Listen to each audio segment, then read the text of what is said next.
But okay. The new topic for today is independence, which is not exactly a new idea, but we will look at it in more detail than we've looked at it before. So what we focused on last time was Bayes' theorem, which said computationally this.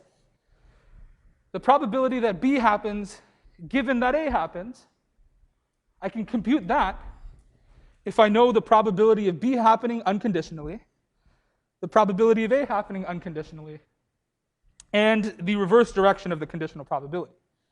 If I know the probability that A happened, given that B happened. But that might be rather unintuitive. Like, what is this really saying? Well, notice you can kind of think of this right-hand side as being in two parts. The first part is the unconditional probability of B. The second part is this like ratio that we're multiplying the probability of B by. Right? So think about it like this. We start off with no information about A, and we want to compute the probability of B, given no information other than, we just want the probability of B. That's this thing. You can think of this ratio as factoring in the information we now have about A. So now that we have this new information about A, what's the probability that B happens? So we start with what's called the prior probability of B happening, given no other information, and then we adjust it to come up with what's called the posterior probability of B happening. Okay? So this is, what I've highlighted is the unconditional probability of B happening, given no other information. And this here can be thought of as a ratio or a multiplier. Okay? Now, if that thing that I've circled in red is greater than 1, then the probability of B given A is greater than the probability of B.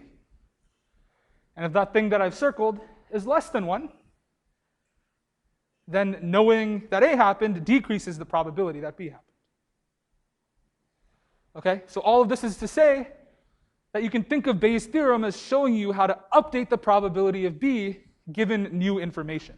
And that new information is that A happened. Okay. What questions do we have about that interpretation of Bayes' theorem?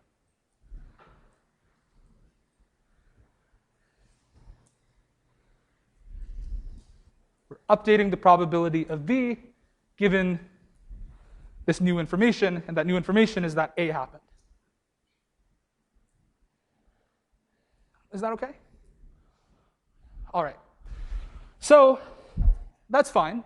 What we're going to focus on today is this idea that, sometimes knowing that A happened doesn't really tell you about anything about B happening, right? And we've looked at many of these examples implicitly before. It's like when I'm flipping a fair coin. If the coin is fair and each flip has nothing to do with any other one, well, then telling you that my first flip was heads doesn't change the chance that the second one is going to be heads, right? You've seen this idea before. But in our notation, this is saying, well, what if the probability that B happens, given that A happened, is just still the probability that B happened? Right? Knowing that A happened doesn't change the probability of B. Okay, so what if this condition is true? Of course, in general, it's not true. But if this is true, we have what's called independent events. Okay? So A and B are independent if one of them occurring doesn't impact the chance of the other one occurring.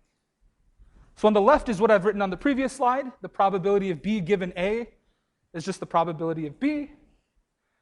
But an equivalent statement is that the probability of A given B is just the probability of A. These are equivalent. Okay? So if one of them is true, the other one has to also be true. One of them is false, the other is also false. They mean the same thing. Okay? And so you can use Bayes' theorem to show that these two things are the same.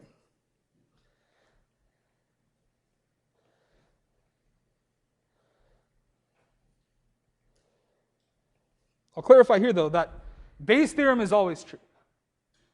That's never going to change. This is just a special case when the events are independent. And in fact, this is what it means for events to be independent. Bayes' theorem will always work, whether or not they're independent. Okay. And what I'm saying is that if I know that the left condition is true, B given A is the probability of B, I can deduce the right condition. So for example, if I'm given this information, well then I know on the left side over here I have to have probability of B is the probability of B, A given B, over probability of A. But that means this ratio has to be equal to 1, meaning that A given B has to be the same as A. Right? So if you know that one of these things is the case, you can deduce the other one and vice versa. These are equivalent statements. So okay, two events are independent if one occurring doesn't impact the chance of the other one occurring. But if those conditions are not true, well then they're called dependent. Okay, I know that was a lot at once. What questions do we have?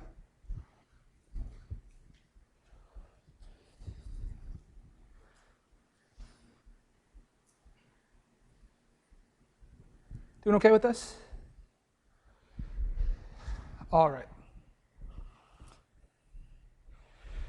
So now there's a more common way of writing, the definition of independence, and it also follows from the definition of conditional probability and Bayes' theorem. So A and B are independent events if the probability of them both happening is just the product of the probabilities of them happening unconditionally. Right. If you recall, the multiplication rule that we looked at,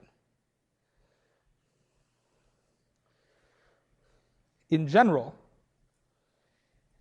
no matter what A and B are, it says this. Okay, so this is the general multiplication rule. But if A and B are independent, well then this thing is just the probability of B, right? Knowing that A happened doesn't change anything.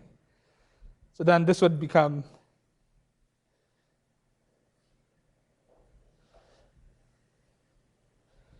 PB. And again, this part is only if independent.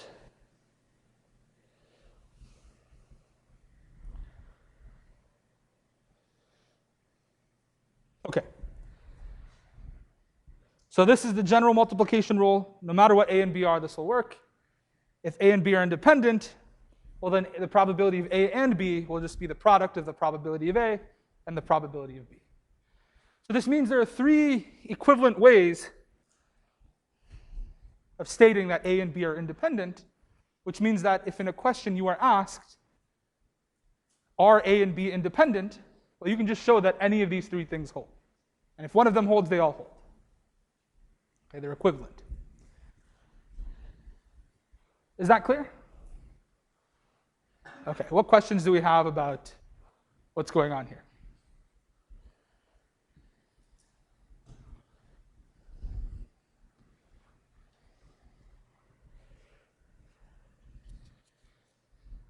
Okay. So here's a question to think about. Suppose A and B are two events with non-zero probability. Okay, meaning that the probability of A is larger than 0, the probability of B is larger than 0. Is it possible for A and B to be both mutually exclusive and independent? Can someone remind me what mutually exclusive means? Yeah. Exactly. Yeah, so mutually exclusive events are ones with no overlap. Okay, so is it possible for two events with non-zero probability to be both mutually exclusive and independent? Think about it, talk about it, type in an answer.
Okay.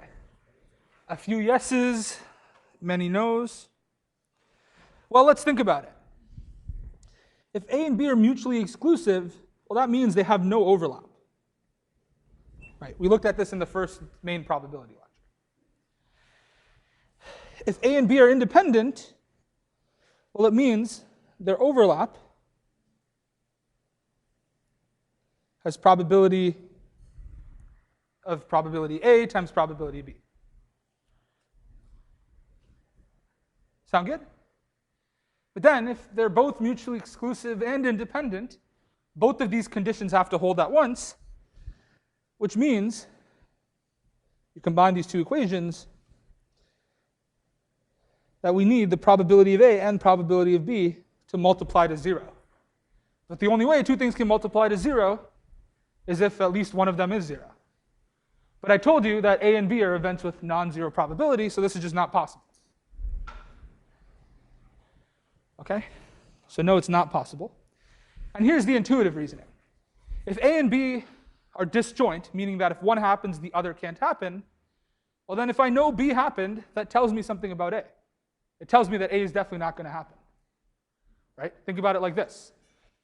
If I flip a coin and if I roll a die and one event is that the number I get is even, the other event is that the number I get is odd, those are disjoint, they're mutually exclusive, right? You can't get both an even and an odd number with one roll.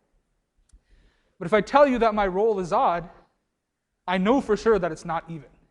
It impacted the chances that it's even. It's telling me that it's not anymore. Not going to happen. Okay? So if two non-zero events are mutually exclusive, they are dependent.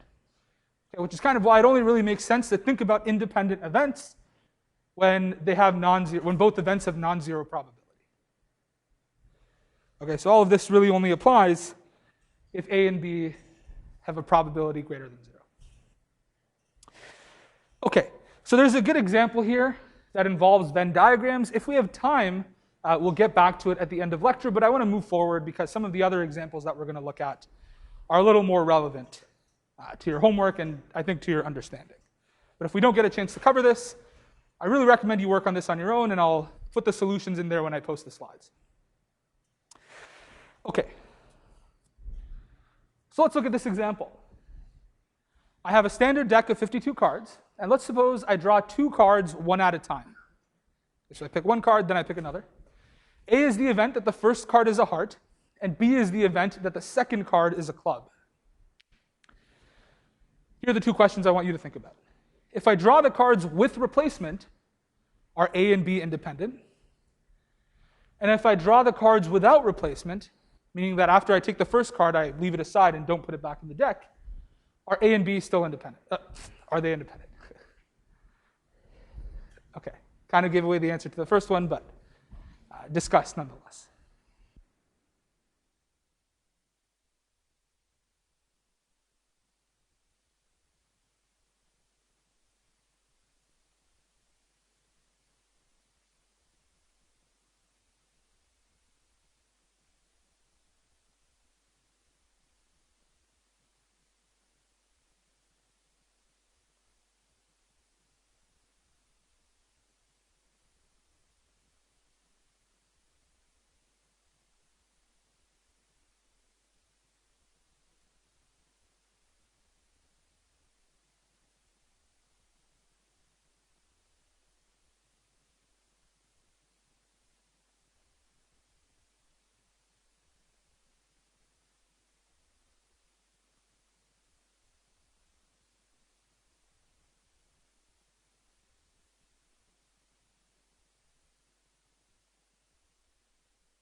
So I kind of gave away the answer that the first one, in the first situation, they are independent, right? Which intuitively makes sense. If I draw a card, it doesn't matter what it is. If I put it back in the deck, the second time I draw a card, it's unrelated to what happened the first time, because the card is now back in the deck, right? So if I draw it with replacement, are they independent? Yes. But what about if I draw without replacement? What happens then? Someone tell me? Yeah. Yeah. Exactly. So if I know that my first card is a heart, we can look at this visually, like pretend my first card is, I don't know, the 4 of hearts. Well, then now, the probability that my second card is a club is a little bit more than a quarter, right? Because clubs make up a little bit more than a quarter of the cards that are left over, right?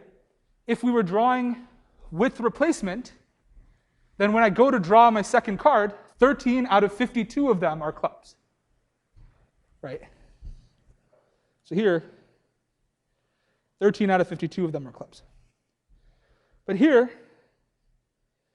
given that my first card is a heart and I remove it from the deck, well, the probability that my second card is a club isn't 13 out of 52. What is it? Exactly. And that is ever so slightly larger than 13 out of 52. So if I remove that first card from the deck, it changes the probability of the second event, meaning that they are dependent. One impacts the other. Is that idea okay? All right. What about this question? Suppose now I'm just drawing one card. Okay, so you only have to think about one card, so it doesn't matter if you're looking at with or without replacement. And again, let's suppose that A is the event that the card is a heart, and B be the event that the card is a face card. So Jack, Queen, or King. Are these two events independent? Talk about it.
What do we think? Are they independent still?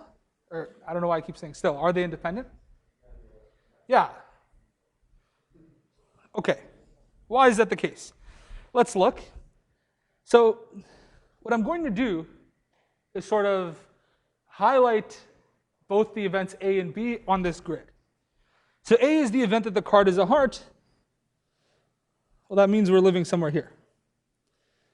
Right?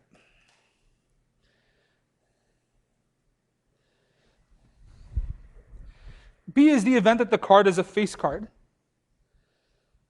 that means we're somewhere here. Okay. Is it clear what this picture represents? Okay. So let's just first go to the calculations and see what they tell us, and then we can talk about a more intuitive way to approach this.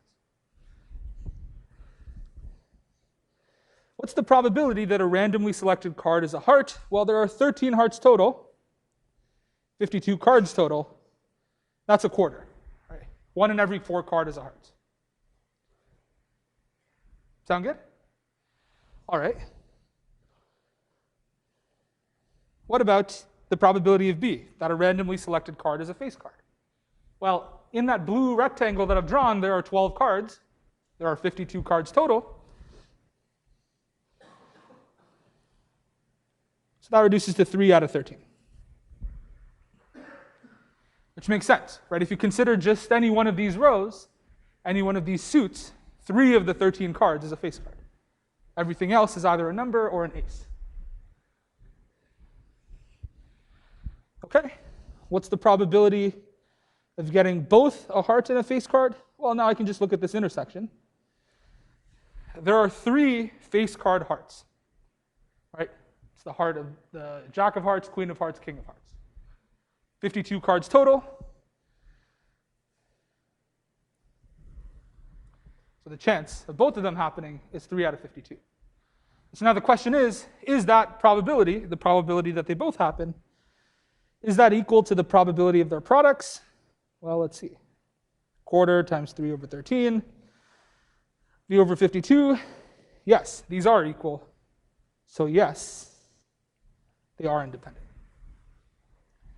Note that we can only do this counting the number of cards in the event divided by the number of cards total thing, because all of the cards are assumed to be equally likely. Right? If for some reason it was more likely that you would draw one card over another, it would be far more complicated. Okay, so it is true that they're independent. Yeah. We're only drawing one card, so it doesn't matter if you put it back in the deck or not. Yeah, good question. Okay. So let's try and think of this intuitively. Like there's a sort of geometric way to think about this. Okay, and let me try and spell it out for you first. So we know that 2 events are independent if this condition is true. Right? But if I divide both sides here by the probability of A, I get this. And this is really just the probability of B given A, same kind of thing. Okay? If A and B are independent, this has to be true. And vice versa. If this is true, A and B are independent. Right? This is the definition. Here's one way to think about what both of these probabilities mean. Over here on the left, we have the proportion of A taken up by B. Over here on the right, we have the proportion of the sample space, S, taken up by B. Okay, since all of our outcomes are equally likely, the probability of B is just the number of outcomes in B divided by the number of outcomes total. So we can interpret the right-hand side, the probability of B, as just being the proportion of things in our sample space that are in B, or taken up by B. That's what the right-hand side is saying. The left-hand side is looking at this ratio of 2 probabilities, and it's saying, well, I'm only now considering the outcomes that are in A. Right? It's kind of like when we're computing a conditional probability. I'm only looking at the things that are in A. How many of those things are also taken up by B? So I'm looking at the proportion of all the elements in A that are taken up by B. And if A and B are independent, these 2 proportions must be the same.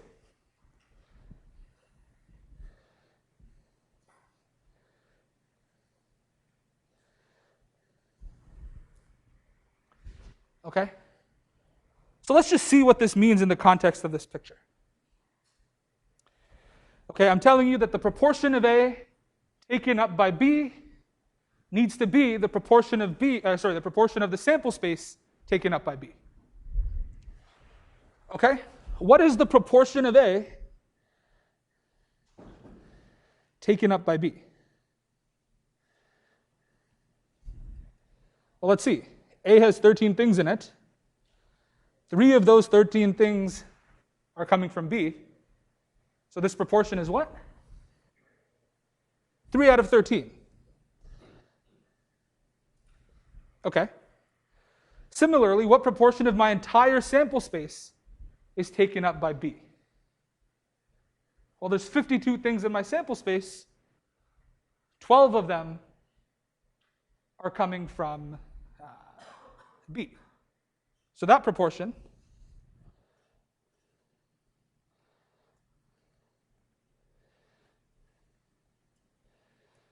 well, that's 12 out of 52, which we said, we didn't say it, but it's true, that that's also 3 out of 13.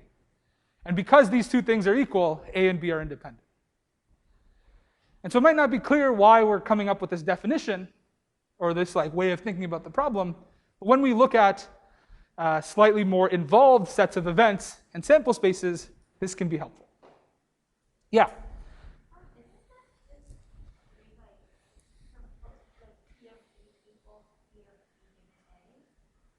Yes. Yeah. Yeah. This is not a new formula or anything. It's just another way of interpreting the problem. Yeah. If that made no sense to you, you can just ignore it and use the regular definition, and you'll still get the same answer. Okay? What I will point out, though, is that in these questions where it asks you to show, okay, are these two events independent or not, it really helps to draw out the sample space like a grid, and then draw your events A and B as rows and columns. Okay, or try to. And if the picture you make looks like this, then A and B will be independent. If it looks slightly different than this, like A and B are not rectangles, or some of these events just don't exist, like we'll look at, well, then they may not be independent. But if your picture kind of looks like the intersection of these two rectangles, then generally A and B will be independent. Okay. So what we're going to do is just repeat this process, but look at slightly different, conditions. All right. We're doing okay so far? All right. So before we look at this idea of conditional independence, I want to look at one sort of real-world consideration, which is that in the real world, if you pick just two events, they're almost certainly not going to be independent. Okay, real-world events are almost never exactly independent. But they might be pretty close, meaning that the probability of both of them happening is really close to the probabilities of their products. Maybe not exactly equal to, but they might be pretty close. And so sometimes, in practice, we might assume that events are independent to make our lives easier. Okay, so here's an example. 1% of UCSD students are data science majors, and 25% of UCSD students eat avocado toast for breakfast.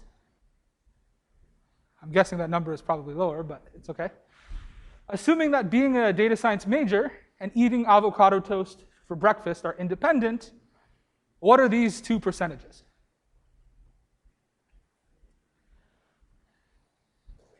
Think about it for a minute.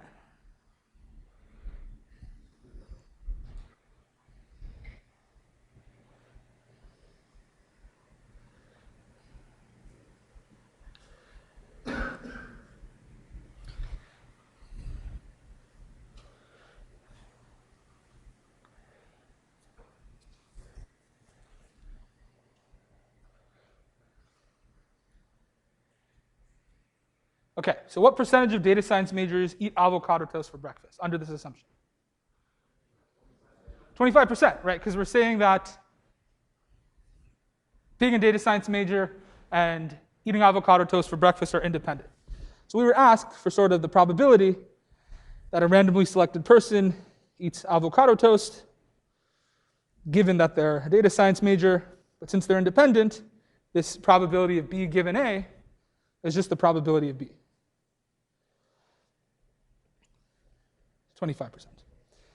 What about the second one? What percentage of UCSD students are data science majors who eat avocado toast for breakfast? What is that? Yeah, 0.25%. All right, we're being asked for this.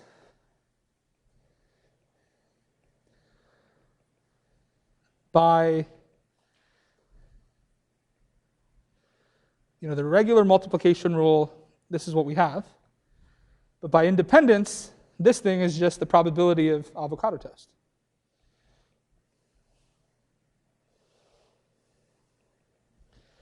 That's 1% of 25%, 0.25%. Okay. Questions with this illustration? I will say in most of the questions that you're working on, you won't just be able to say, I'm assuming they're independent. That's how I'm going to answer the question. This is more of like a real world consideration. Okay, so I want to talk now about conditional independence, which is where sometimes events that are dependent, meaning that they're not independent, become independent if you provide some additional context, if you provide some new information. Or, what if I have events that are independent and provide this additional information that now makes them dependent?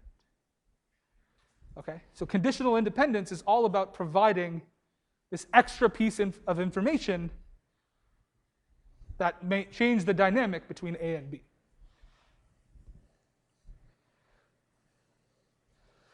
Let's look at this concretely. Okay, this slide alone is not related to conditional independence.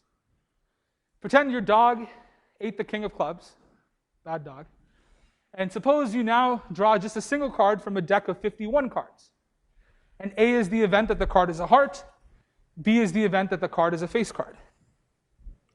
Okay? So again, you can draw boxes for these things. That's A. B is the event that the card is a face card. But note that this is not exactly that rectangle shape that I talked about before. Right? So we'll work out the math, but you'll see that the proportion of A taken up by B is not the same as the proportion of the sample space taken up by B.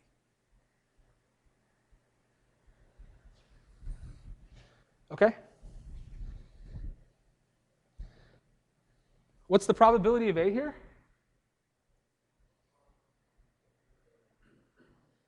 Yeah, a quarter. That didn't change at all.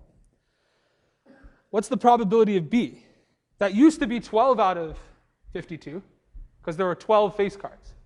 But now, since there's no king of clubs, this is 11 out of 52. 11 out of 51. Right?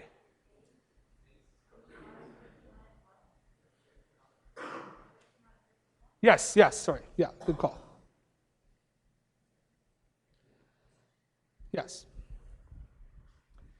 Okay. So yeah, good catch. But A is 13 out of 51, B is 11 out of 51. What's the probability of them both?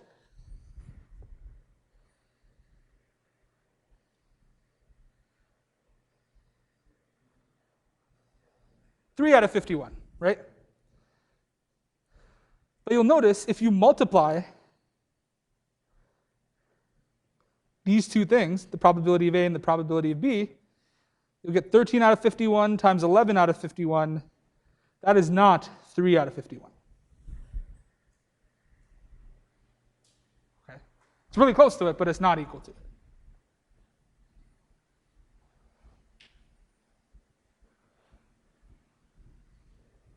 Okay? So here, A and B are not independent. Questions with that result?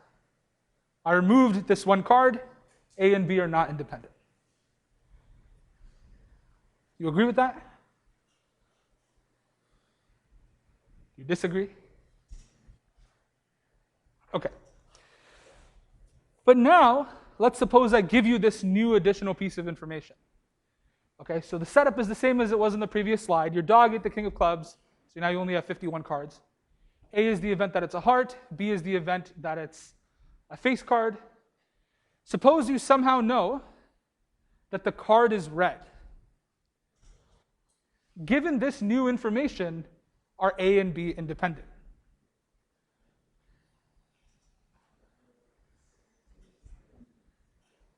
Discuss.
Okay.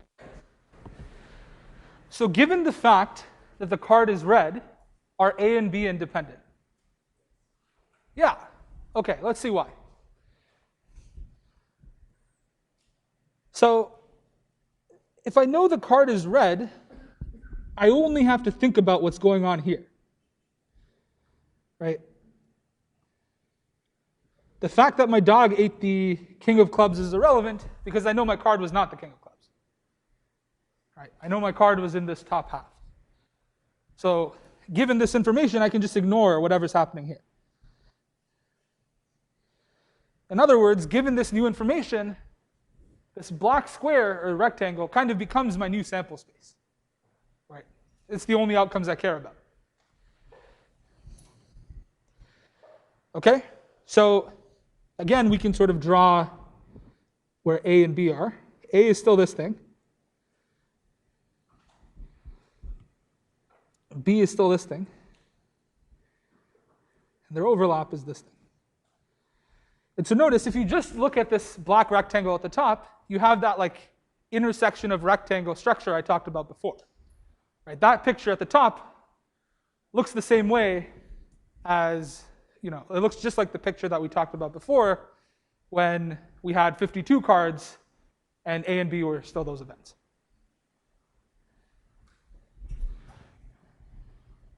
Right?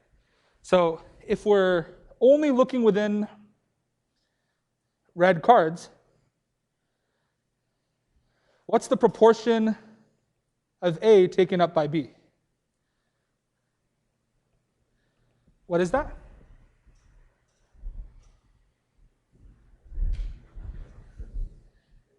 Three out of 13, right? And remember, A is that first row. 3 of the 13 things in that row are taken up by B. Now, what's the proportion of, I don't want to call it our sample space. We'll call this new information, call this event C. What's the proportion of C, which you can think of as being our new sample space? What's the proportion of that taken up by B? Yeah, 6 over 26. That's 3 out of 13. These are equal, so they're independent. Okay? So unconditionally, if I don't tell you that the card is red, A and B are not independent. Right? We did that calculation on the previous slide. But if I tell you that, okay, even though our dog ate the king of clubs, if your card is red, A and B now become independent. And so this is what conditional independence is. It's about two events being independent given some new information. Is that clear? That's conditional independence. Okay. So here was the regular definition of independence, one of the 3 equivalent ways of stating it. We say that A and B are conditionally independent given some new event C if the probability of A and B happening, given that C happened, is the probability that A happened given that C happened times the probability that B happened given that C happened. So intuitively, this is saying that if you know for sure that C happened, or in other words, if you restrict yourself to only consider the outcomes in C, then A and B are independent of one another. That is what conditional independence is saying.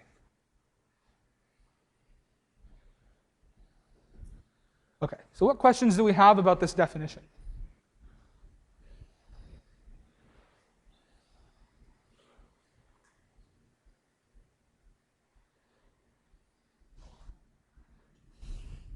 Okay. So, for instance, on the homework, you have a question, the last question, where it tells you, okay, here are two sets, here's a third set. Are the first two conditionally independent given the third? And so what you have to do is use this formula and essentially just check to see if it holds in each of those cases. That's what it's asking. Now, one way to think about it is, again, this like proportions interpretation, right? The proportion of A taken up by B, is that equal to the proportion of C taken up by B? But you can only think about that after you've narrowed down your sample space to only be the things in C, right? So within red cards, or in other words, i.e. within C. But what might be helpful is to think about this more computationally, and so one way that you could rewrite this exact equation is by writing the probability of A and B and C over the probability of C. That is equal to the probability of A and C over C times the probability of B and C over C.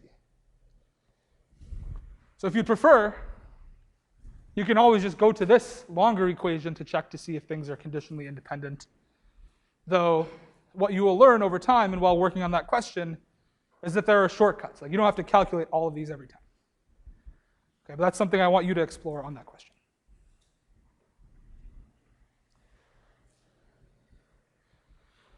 Okay. What questions do we have about what it means for two events to be conditionally independent?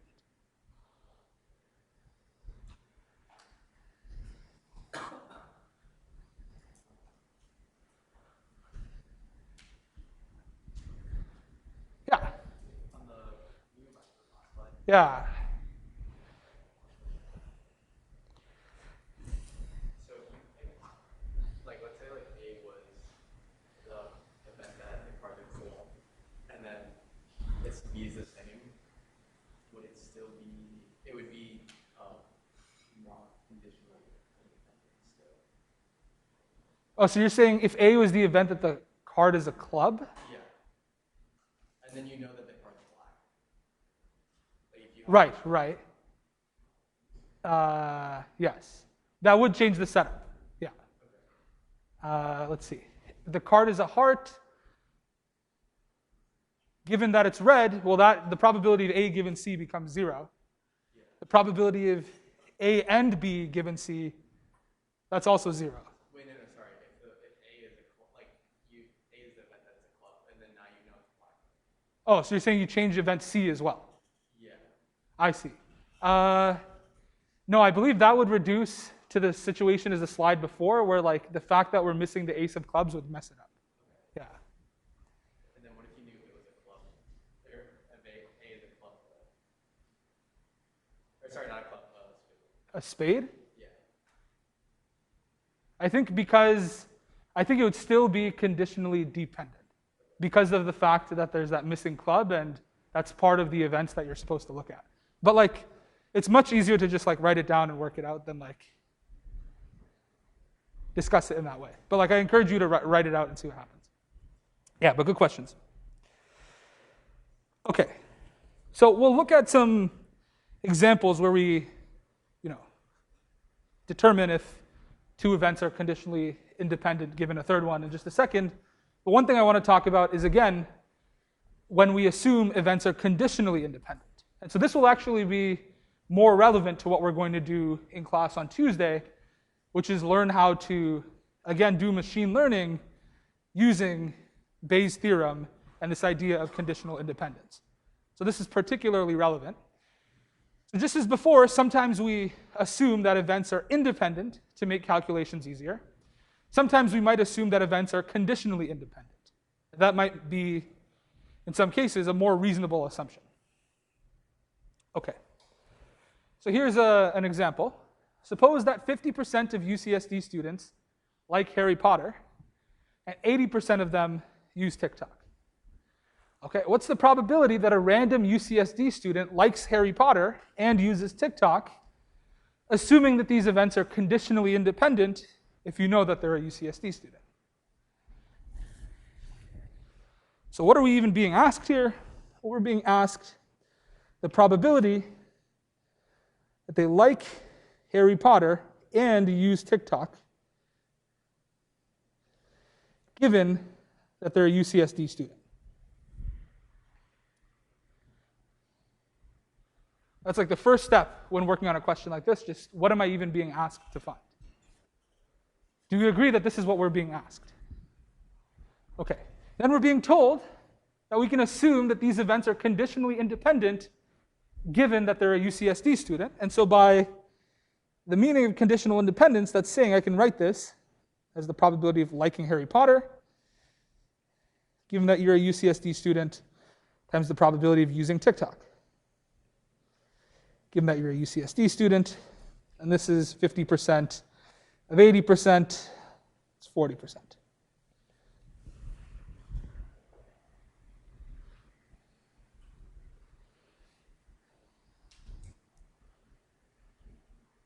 Okay.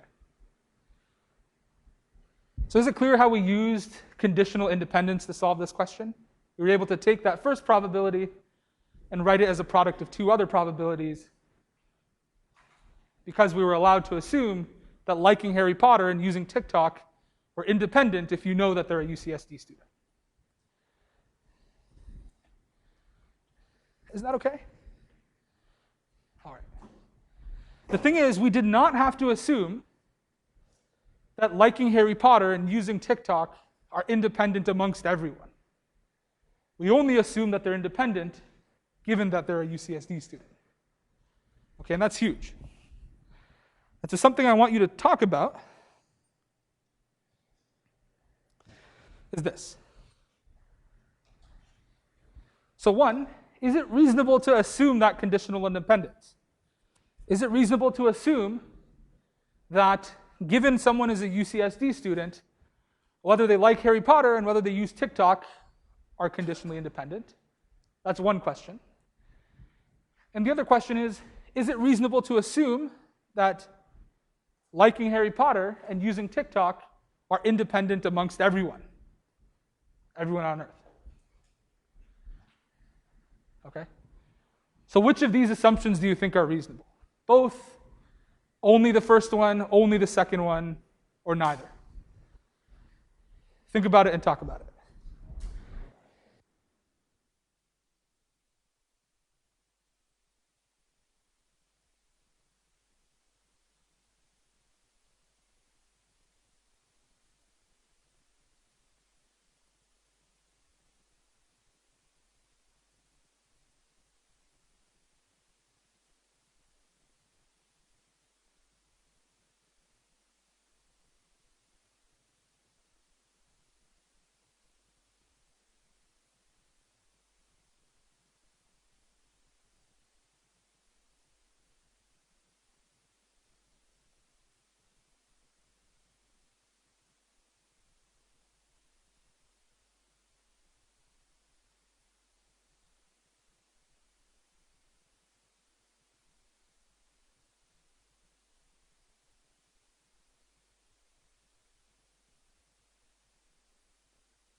Okay, put in an answer.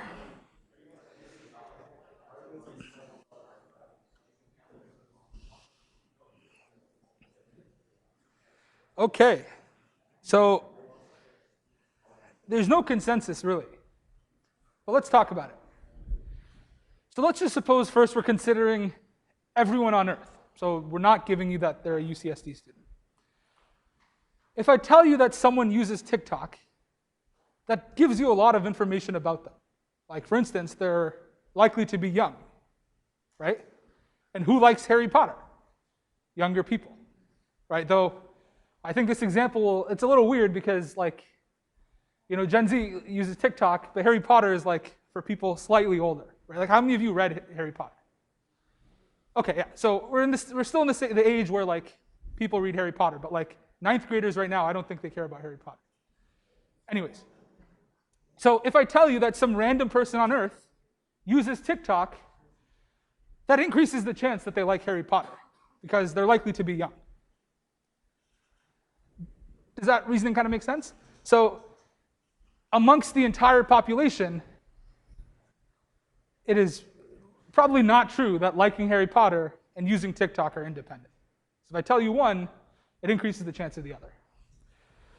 So that means independence in general is not true, and both are not true. So now let's look at conditional independence. If I tell you that the person, or like, you know, the sample space is now just UCSD students, well, amongst UCSD students, almost everyone is, you know, roughly in the same age group. Like, there are outliers here and there, but, you know, people are roughly in the same age group. And so within that age group, there's no reason to believe that liking Harry Potter and using TikTok are related. Is that clear? Like, if you consider just the people that are at UCSD, you know, whether someone uses TikTok doesn't seem like that would increase or decrease the chances that they watch Harry Potter or like Harry Potter. Yeah? But you also have to clarify if there's nothing that would draw Harry Potter and away from TikTok. Like, that could still be that. Yes, that is true. Like, if Harry Potter was huge on TikTok or something, then this example would be a little flawed. Yeah, so great point. But assuming that there are no Harry Potter trends on TikTok, I guess that's another condition we'd have to add. There's no reason to believe that one impacts the other. Okay, is that idea okay? Like, these two events, I think it's fair to assume that they're conditionally independent, given that they're a UCSD student, but not independent overall. Is that idea okay? All right. Okay, but I agree there's a little bit of subjectivity here. This example used to be eating avocado toast, and I'm like, and so I asked Janine, I'm like, is that really a young person thing? And she's like, yeah, it's a millennial thing. And I'm like, millennials aren't in university. I'm like, millennials are not young anymore. So we had to change it to TikTok. Okay. So a point I wanted to illustrate here is that there is no relationship between independence and conditional independence. So all four things that I've written there are possible. It just depends on what A, B, and C are. Okay, so it's possible for A and B to be independent, but then dependent if you have some additional condition. It's possible for them to stay independent if you add this additional condition.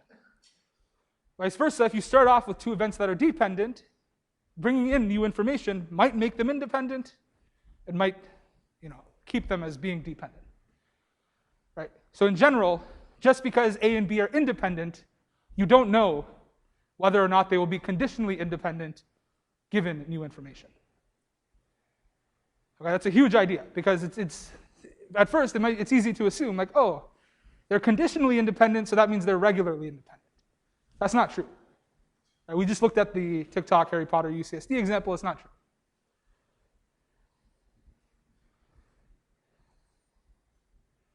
Okay? So questions with what this slide is saying. It is saying that there is no relationship in general between independence and conditional independence. Sound good? Okay, and again, by no relationship, we don't mean that the ideas are not related. Of course they're related. In terms of like, you know, we're doing it in the same lecture. I mean, they're not related in terms of, if you're looking at two events in particular, whether or not they're independent and whether or not they are conditionally independent given some C, those things are unrelated. Sound good? Okay.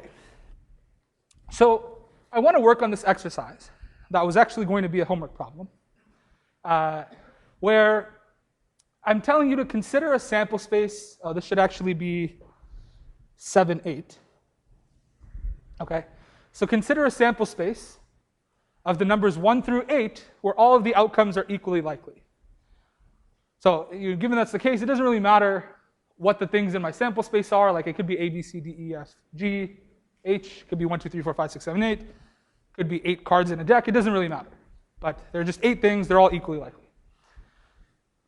What you need to do, or what we will do together, is for each of these scenarios, and we're going to try and look at 4 of them, we want to come up with events A, B, and C that satisfy the conditions given. Okay?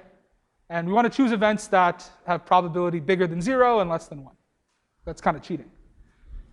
So in this first scenario, what I need to do is come up with events A, B, and C such that A and B are not independent, but they are conditionally independent given C.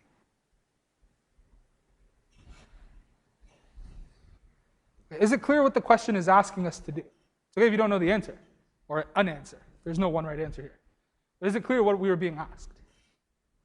We have to come up with 3 events, A, B, and C, that satisfy this condition. And an event, as we know, is just a subset of our sample space, which in this case is the numbers 1 through 8.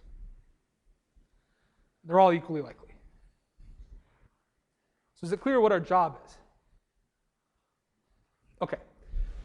So we'll get to this scenario, but I actually want to skip ahead to the 3rd scenario, because it's actually the easiest one to start off with.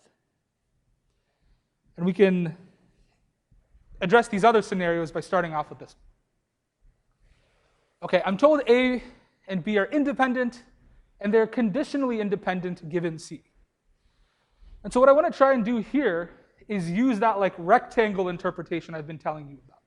Right? If, when I draw out my sample space as a grid, and the intersection of A and B, or like A looks like a rectangle, B looks like a rectangle, and their intersection looks like a rectangle, that seems to indicate that they'll be independent. So let's start with that picture and see if there's a way to make that picture such that if I chop off some of the outcomes, that picture still exists. It's a lot of words. Let's just see it in action. Okay.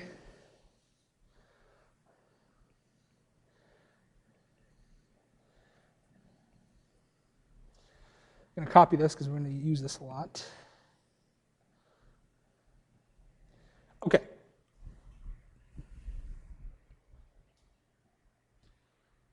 So let's suppose A is this thing. Oops.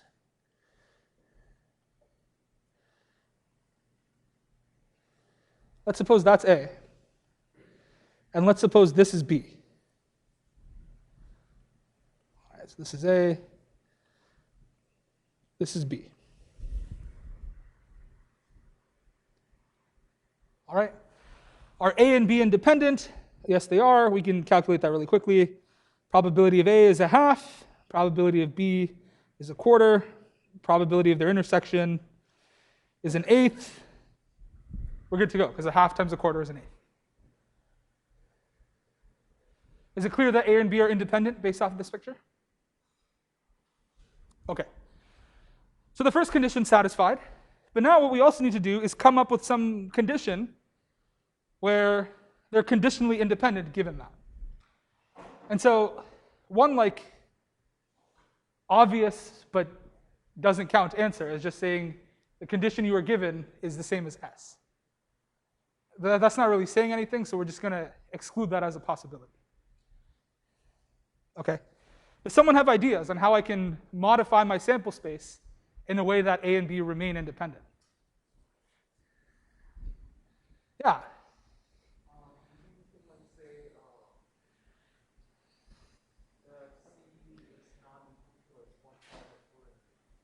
One or what? 1, 5, 4, and 8. So you just cut off the. Yeah. I mean, here's the beauty is not the right term, but here's the cool thing about this question. There's no one right answer. Like there's a little bit of guess and check and creativity involved. So let's try that answer. Let's suppose that C is just what I've highlighted. Okay, meaning that you should only look at what's highlighted. Within this box, what's the probability of A? A half, right? A 2 and a 3. Within that box of what's highlighted, what's the probability of B? A half still. Within that box, what's the probability of A and B? A quarter. So they're conditionally independent. Is that clear? So C is what we've highlighted. Not high tight. So within C, say the probability of A given C is a half, probability of B given C is a half, probability of A and B given C, that's a quarter, we're good. So I've now come up with events that satisfy all three conditions. A is 1, 2, 3, 4, B is 3, 7, and C is 2, 3, 6, 7. But notice we didn't actually use the numbers themselves for anything, so I can just put the numbers wherever I want them to. It's really the shapes that mattered here. Right. So if you wanted to write them out explicitly, say A is 1, 2, 3, 4, B is 3, 7, and C is 2, 3, 6, 7.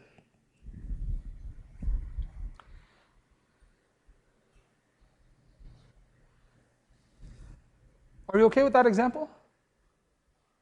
Like, is it clear why A and B are both independent and conditionally independent given C? Notice in both, you can look at them as intersections of rectangles. I keep saying that, but it's because when we look at these other scenarios, what we'll have to do is, if we want them to not be independent or not be conditionally independent, we should make it not look like an intersection of rectangles. Here's what I mean by that. Let's suppose that we want A and B to be independent, but not conditionally independent given C. Let's try it out.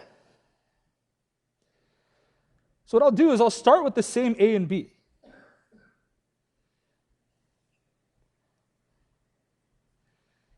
We know from the previous slide these are independent. Right? Unconditionally, my sample space is 1 through 8. We're good to go. How can I create a condition, C, where they are not conditionally independent?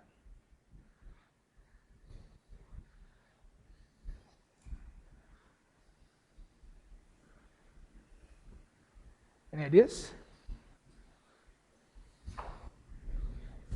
Yeah.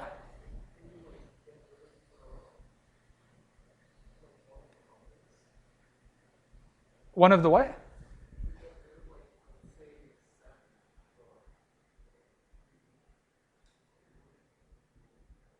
Yeah, okay, so one idea is we could try and get rid of a 3 or a 7 and see what happens.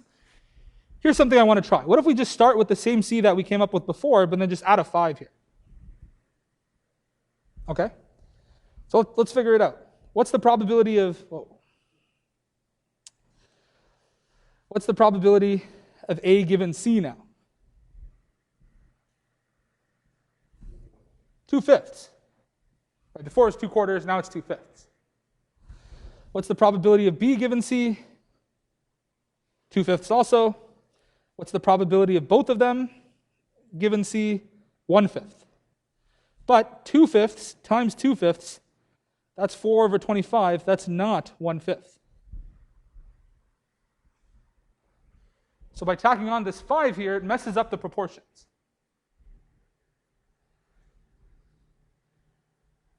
Right? And so now A and B unconditionally are still independent, but now if C is what I've highlighted, they're no longer independent. Is that illustration okay? Are you glad this wasn't a homework problem? Okay. Well, I'll still give you a little bit of homework in that I want you to do the other two examples on your own.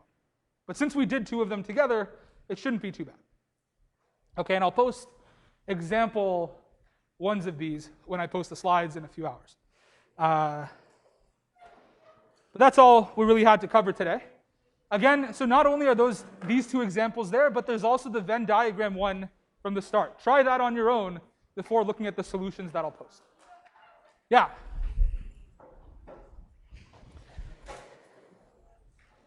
Cool. Yeah, no worries.